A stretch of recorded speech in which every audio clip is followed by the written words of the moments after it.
good evening, and good day. I'm Monty Faye, and in this video, I'm going to teach you how to be making this silly little guy right here.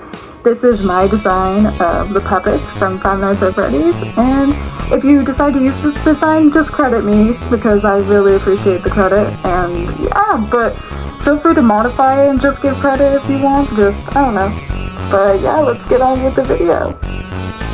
First, you'll need a mask, and then you will need some paint. I personally used acrylic with primary colors. Then you'll need your sketch. I had a sketch of my design, which you should always have before making a mask.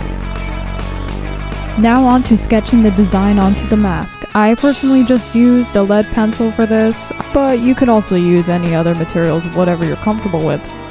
Then you have to mix your paint colors. I had to mix gold with silver and red with blue to make a purple for the tears. Then we must add our first coat. Then as a pat on the back, we can take a water break.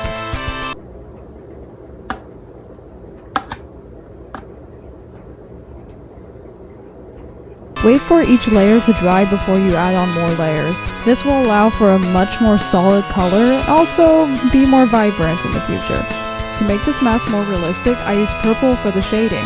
As you can see, I used it for most of the red stuff and even the teeth. And for my last details, I wanted to make my puppet mask look very disheveled. So what I did was I watered down brown paint and sort of spotted it around and let it splotch where it could to make it look very natural and wet almost.